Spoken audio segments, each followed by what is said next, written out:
News bus വിഷയത്തിലേക്ക് കടക്കുകയാണ്. സംസ്ഥാന സെക്രട്ടേറിയറ്റിൽ സ്ഥാനാർത്ഥികളുമായി ബന്ധപ്പെട്ട ചർച്ചകൾ ഉണ്ടായിട്ടുണ്ട്. അത് വലിയ ചർച്ചകൾ തന്നെയായി മാറുകയാണ്. നമ്മൾ വിശദമായി പരിശോധിക്കുകയാണ് തെരഞ്ഞെടുപ്പ് വാർത്തകൾ.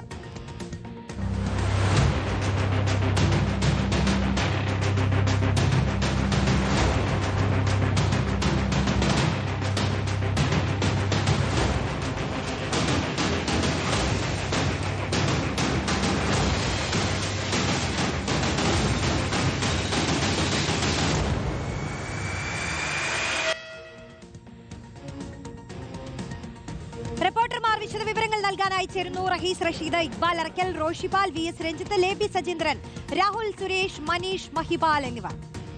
നിയമസഭാ തെരഞ്ഞെടുപ്പിൽ CPIM സ്ഥാനാർത്ഥിയായി പേരാവൂരിൽ KK ശൈലജ മത്സരിക്കും. പേരാമ്പ്രയിൽ LDF കൺവീനർ TP രാമകൃഷ്ണനും തളിപ്പറമ്പിൽ PK ശ്യാമളയും ജനവിധി തേടും. എലത്തൂരിൽ NCP തന്നെ മത്സരിക്കും. കുട്ടനാടും CPIM ഏറ്റെടുക്കില്ല. ഈ പ്രധാനപ്പെട്ട വിവരങ്ങളാണ് പുറത്തുവരുന്നത്. അതിൽ വിശദാംശങ്ങൾ നൽകാനായി റഹീസ് റഷീദും അർജുൻ കല്യാടും VS രഞ്ജിത്തും ഒക്കെ ചേരുന്നുണ്ട്. റഹീസ്, സംസ്ഥാന സെക്രട്ടേറിയറ്റിൽ ഇന്ന് ചില കാര്യങ്ങൾ ഉറപ്പിക്കുകയാണോ? ഇപ്പോൾ നാളെ സംസ്ഥാന സമിതിക്ക് മുന്നിൽ അവസാന സ്ഥാനാർത്ഥി പട്ടിക എത്തും. അതോടുകൂടി ഒരു തീരുമാനമേകുമെന്നറിയാം.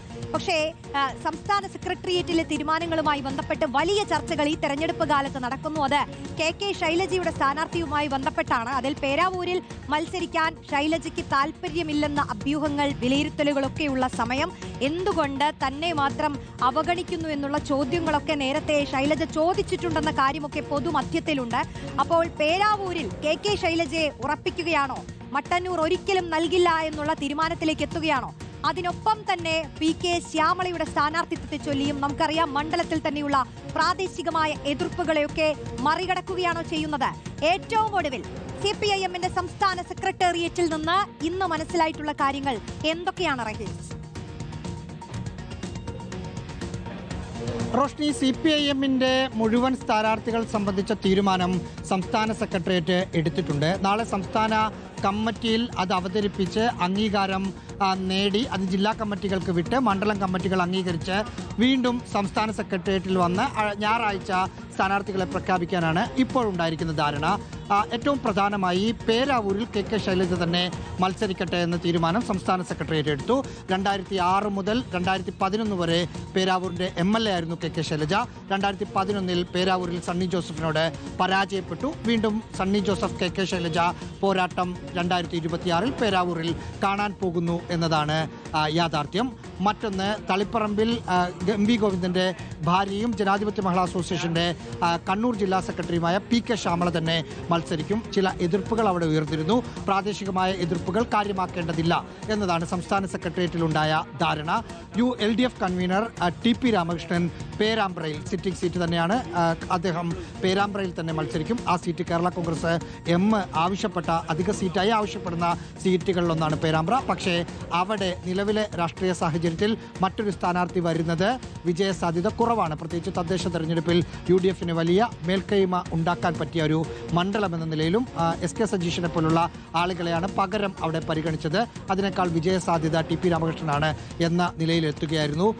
ഉടുമ്പൻചോലയിൽ MM മണിക്ക് പകരം KK രാജേന്ദ്രൻ എന്ന കാര്യത്തിൽ ഒരു വ്യക്തത വന്നിട്ടുണ്ട്. ഒപ്പം പയ്യന്നൂരിൽ TI മധുസൂദനൻ തന്നെ മത്സരിക്കും എന്ന കാര്യത്തിൽ വ്യക്തത വരുന്നു. തലശ്ശേരിയിൽ കാരായി രാജൻ തന്നെയായിരിക്കും മത്സരിക്കുക. പൊന്നാനിയിൽ വഖഫ് ബോർഡ് ചെയർമാനായ MK മുഹമ്മദ് സക്കീറിനെ മത്സരിപ്പിക്കാനാണ് ധാരണയായത് എന്ന് മനസ്സിലാക്കുന്നു. ഒപ്പം അരൂരിൽ ദലീമ ജോജോ തന്നെ മത്സരിക്കും. R നാസറിന് അങ്ങനെയാണെങ്കിൽ സീറ്റില്ല എന്നതാണ് മനസ്സിലാക്കുന്നത്. കൊയിലാണ്ടിയിൽ DYFയുടെ സംസ്ഥാന പ്രസിഡന്റ് V വസീഫിന്റെ പേരും ചർച്ചയ്ക്ക് വന്നു എന്ന് മനസ്സിലാക്കുന്നുണ്ട്. റോഷ്നി, LDF യോഗം അല്പസമയത്തിനകം ചേരുകയും ചെയ്യും. ഓക്കെ, നമുക്ക് തളിപ്പറമ്പിൽ നിന്നുള്ള വിവരങ്ങളിലേക്ക് പോകാം. അർജുൻ കല്യാടാണ് ചേരുന്നത്. അർജുൻ, അങ്ങനെ ശ്യാമളയുടെ പേര് തന്നെ ഉറപ്പിക്കുകയാണോ? പ്രാദേശികമായുള്ള എതിർപ്പുകളെയൊക്കെ എങ്ങനെയാണ് CPIM മറികടക്കുന്നത്? ഇനി സംസ്ഥാന സമിതിക്ക് മുന്നിൽ ഒരു അന്തിമ പട്ടിക എത്തുമ്പോൾ അതിൽ ശ്യാമളയുടെ പേരുണ്ടെന്ന് ഉറപ്പായിരിക്കുകയാണല്ലോ അല്ലേ? അപ്പോൾ സംസ്ഥാന സെക്രട്ടറി ഇറങ്ങുമ്പോൾ അവിടേക്ക് ഭാര്യ വരുന്നു. അത്തരത്തിലുള്ള ചർച്ചകളൊക്കെ ഇപ്പോഴും പ്രാദേശിക തലത്തിൽ പുരോഗമിക്കുന്നുണ്ടോ? റോഷ്നി, തീർച്ചയായിട്ടും അത് തന്നെ പ്രാദേശിക തലത്തിൽ വലിയ എതിർപ്പിന് കാരണമാവുകയാണ്. ഏറ്റവും പ്രധാനമായി കണ്ണൂർ ജില്ലയിൽ പ്രധാനമായി സിറ്റിംഗ് MLA മാർ ഒഴിച്ചു നിർത്തി കഴിഞ്ഞാൽ ബാക്കി വരുന്ന മണ്ഡലങ്ങൾ എന്ന് പറയുന്നത് വളരെ ചുരുക്കമാണ്. ഒന്ന് തലശ്ശേരിയാണ്, മറ്റൊന്ന് ഇപ്പോൾ കെ ശൈലജയുടെ കാര്യത്തിൽ തീരുമാനം വന്നതോടുകൂടി തന്നെ മട്ടന്നൂർ, പിന്നെ തളിപ്പറമ്പ്, ഈ 3 മണ്ഡലങ്ങളിലാണ് കാര്യമായ തീരുമാനങ്ങൾ വരേണ്ടതുള്ളത്. ആ 3 മണ്ഡലങ്ങളിലും തീരുമാനം വന്നപ്പോൾ ഈ പറയുന്ന രീതിയിൽ കെ ശൈലജ ഇപ്പോൾ പേരാവൂരിലേക്ക് മാറുന്നു. പക്ഷേ വി.കെ. സനോജിനെ പോലെ വളരെ പ്രധാനപ്പെട്ട സംസ്ഥാന കമ്മിറ്റി അംഗമായിട്ടുള്ള ഡിവൈഎഫ്ഐയുടെ സംസ്ഥാന സെക്രട്ടറി ആയിട്ടുള്ള ഒരാളെ മട്ടന്നൂരിൽ പരിഗണിക്കുന്നു. തലശ്ശേരിയിൽ കാരായി രാജൻ ഏറെക്കാലം തലശ്ശേരിയിലും ആ പ്രദേശത്താകെ തന്നെ പ്രവർത്തിച്ച് പരിചയമുള്ള ഒരു വ്യക്തിയാണ്. അതിന് പുറമെ CPIM-ന്റെ കണ്ണൂർ ജില്ലാ സെക്രട്ടേറിയറ്റ് അംഗം കൂടിയാണ്. നമുക്കറിയാം ഫസൽ വധ കേസൊക്കെ ബന്ധപ്പെട്ടുകൊണ്ട് ജില്ലയിൽ പ്രവേശിക്കാൻ പോലും കഴിയാത്ത രീതിയിൽ ഇവിടെ നിന്നും നാട് കടത്തപ്പെട്ട 2 പേരാണ്, കാരായി രാജനും കാരായി ചന്ദ്രശേഖരനും. അതിനൊക്കെ ശേഷം ഒരുപാട് നിയമ പോരാട്ടങ്ങൾക്കൊക്കെ ഒടുവിലാണ് കാരായി രാജൻ പിന്നീട് തലശ്ശേരിയിലേക്ക് എത്തുകയും അന്ന് ജില്ലാ പഞ്ചായത്ത് പ്രസിഡന്റായി തെരഞ്ഞെടുക്കപ്പെടുകയും ഈ ഒരു നിയമ പ്രശ്നങ്ങൾ നിലനിൽക്കുന്നതുകൊണ്ട് തന്നെ ആ സ്ഥാനം ഒഴിയേണ്ടിയും ഒക്കെ വന്ന സ്ഥിതി കാരായി രാജനെ സംബന്ധിച്ചു. പക്ഷേ തളിപ്പറമ്പിലേക്ക് എത്തുമ്പോൾ CPM-ന്റെ സംസ്ഥാന സെക്രട്ടറി MV ഗോവിന്ദൻ അവിടെ നിന്ന് മാറുമ്പോൾ കണ്ണൂർ ജില്ലയിൽ തന്നെ CPIM-ന് പരിഗണിക്കാൻ വേണ്ടി കഴിയുന്ന മുതിർന്ന നേതാക്കൾ ഒരുപാട് പേരുണ്ട്. അതിൽ ഈ പറയുന്നത് പോലെ CPIM-ന്റെ പോളിറ്റ് ബ്യൂറോ അംഗമാണ് MV ഗോവിന്ദൻ. അതിൻ്റെ തൊട്ട് താഴെയുള്ള കമ്മിറ്റി എന്ന് പറയുന്നത് CPM-നെ സംബന്ധിച്ച് കേന്ദ്ര കമ്മിറ്റിയാണ്.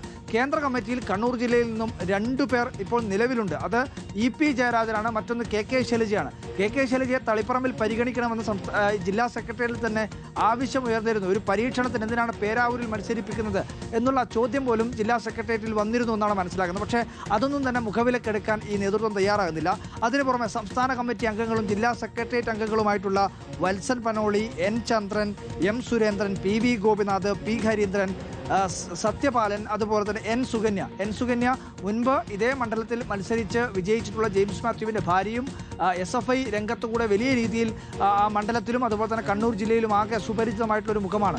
ഇപ്പോൾ തീരുമാനിച്ചിട്ടുള്ള P.K. ശ്യാമള മണ്ഡലത്തിൽ സുപരിചിതമല്ല, അല്ലെങ്കിൽ മത്സരിക്കാൻ യോഗ്യമല്ല എന്നുള്ള രീതിയിൽ ഉള്ള ഒരു കാര്യമല്ല ഇപ്പോൾ പറയുന്നത്. പക്ഷേ എങ്കിൽ കൂടിയും P.K. ശ്യാമള മത്സരിക്കുമ്പോൾ, അതായത് ഭർത്താവ് മാറുമ്പോൾ ഭാര്യ, അല്ലെങ്കിൽ ഒരു പോളിറ്റ് ബ്യൂറോ അംഗം മത്സരിച്ച സ്ഥലത്ത് പാർട്ടി അത്രയും നിർണായകമായിട്ടുള്ളൊരു തെരഞ്ഞെടുപ്പിൽ അഭിമുഖീകരിക്കുമ്പോൾ കുറച്ചുകൂടി ജനകീയ അടിത്തറയുള്ള ഒരാളെ സ്ഥാനാർത്ഥിയാക്കണം തളിപ്പറമ്പിൽ എന്നുള്ളതാണ് പ്രാദേശികമായി ഉയരുന്ന വികാരം. പക്ഷേ എന്തായാലും ആ വികാരത്തെ മാനിക്കാൻ വേണ്ടി ഈ ഘട്ടത്തിൽ പാർട്ടി തയ്യാറായിട്ടില്ല എന്ന് വേണം നമുക്ക് മനസ്സിലാക്കാൻ. എന്തായാലും ഈ തീരുമാനം ഔദ്യോഗികമായി പ്രഖ്യാപിക്കപ്പെട്ടിട്ടില്ല. കമ്മിറ്റികളിൽ ചർച്ചകളൊക്കെയാണ് പുരോഗമിച്ചുകൊണ്ടിരിക്കുന്നത്. ഇതിനകത്തൊരു അന്തിമ തീരുമാനം ഉണ്ടാവുന്നത് സംസ്ഥാന സമിതി യോഗത്തിന് ശേഷം ഈ കാര്യങ്ങൾ ജില്ലാ കമ്മിറ്റിയിൽ അവതരിപ്പിക്കും.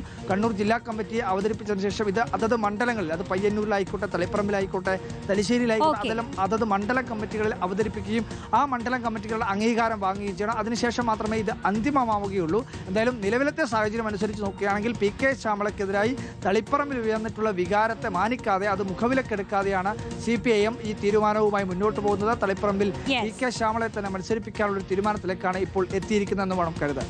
ഓക്കെ, അപ്പോൾ തളിപ്പറമ്പിൽ CPIM-ന്റെ ഏറ്റവും ഒടുവിലത്തെ തീരുമാനമാണ് അർജുൻ കല്യാട് വിശദീകരിച്ചത്. മറ്റൊന്ന് ഏറ്റവും ശ്രദ്ധേയമാകാൻ പോകുന്നത് പേരാവൂരാണ്. പേരാവൂരിൽ തീപ്പൊരി പോരാട്ടമായിരിക്കും കേരളം ഈ നിയമസഭാ തെരഞ്ഞെടുപ്പിൽ കാണാൻ പോകുന്നത്. VS രഞ്ജിത്ത് ചേരുന്നു വിശദാംശങ്ങളുമായി.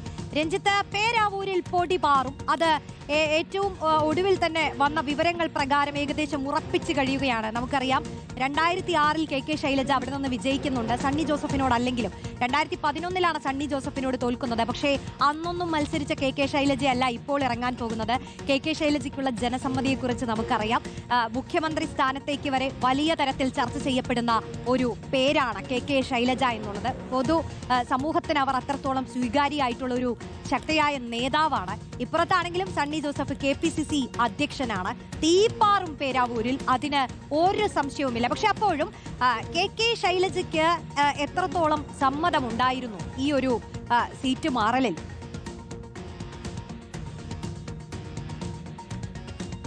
റോഷ്നി, നിലവിൽ പുറത്തുവരുന്ന വിവരങ്ങൾ അനുസരിച്ച് LDF-ന്റെ സ്ഥാനാർത്ഥിയായി കെ ശൈലജയും UDF-ന്റെ സ്ഥാനാർത്ഥിയായി സണ്ണി ജോസഫും തന്നെ തുടരുമെന്നാണ്.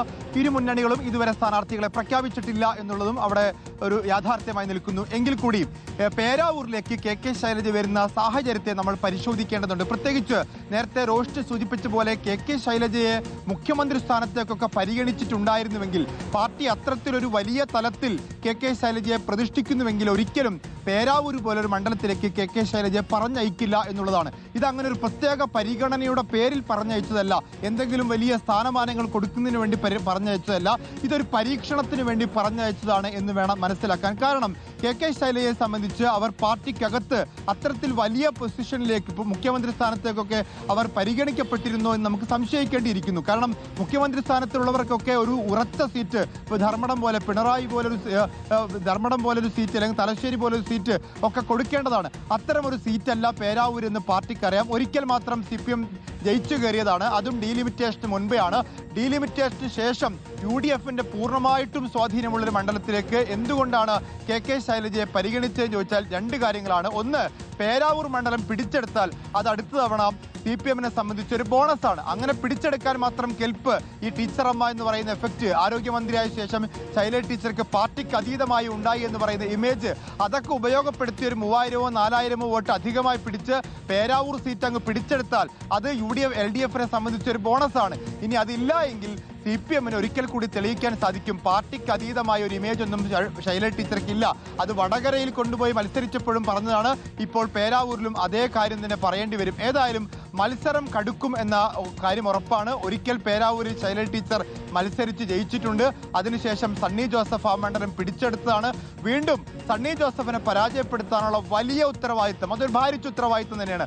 ആ ഉത്തരവാദിത്തം പാർട്ടി ശൈലജ ടീച്ചറെ ഈ ഒരു സമയത്ത്, അവർ കേന്ദ്ര കമ്മിറ്റി അംഗമാണ്, മുൻ മന്ത്രിയാണ്, അവർക്ക് വലിയ ഇമേജ് ഉണ്ട്, മുതിർന്ന നേതാവാണ്. ഇങ്ങനൊരു ഘട്ടത്തിൽ പോലും ഇത്തരം ഒരു ബലാബലം നിലനിൽക്കുന്ന മണ്ഡലത്തിലേക്ക് സാധാരണ യുവ നേതാക്കന്മാരെയൊക്കെയാണ് ഇത്തരം ഒരു ചുമതല പാർട്ടി ഏൽപ്പിക്കുക. അങ്ങനെ ഒരു ചുമതല ഏൽപ്പിച്ചുകൊണ്ട് ഒരു ബലാബലം നിലനിൽക്കുന്ന മണ്ഡലത്തിൽ ഒരു പരീക്ഷണത്തിന് വേണ്ടി ശൈലജ ടീച്ചറെ ഇപ്പോൾ ഇറക്കി വിടുന്നു. അതിന് ശൈലജ ടീച്ചർക്ക് പൂർണ്ണ സമ്മതം ഉണ്ടായിരുന്നില്ല എന്ന് നമുക്ക് അറിയാവുന്നതുമാണ്. VS രഞ്ജിത്താണ് വിശദാംശങ്ങൾ നൽകിയത്. അങ്ങനെ പേരാവൂരിൽ കെ ശൈലജ വേഴ്സസ് സണ്ണി ജോസഫ് പോരാട്ടമാണ് നിയമസഭാ തെരഞ്ഞെടുപ്പിൽ ഇക്കുറി കാണാൻ പോകുന്നത്. കരുത്തരാണ് ഏറ്റുമുട്ടാൻ പോകുന്നത്. മത്സരം ആർക്കായിരിക്കും കഠിനമെന്നുള്ളത് കണ്ടറിയുക തന്നെ വേണം.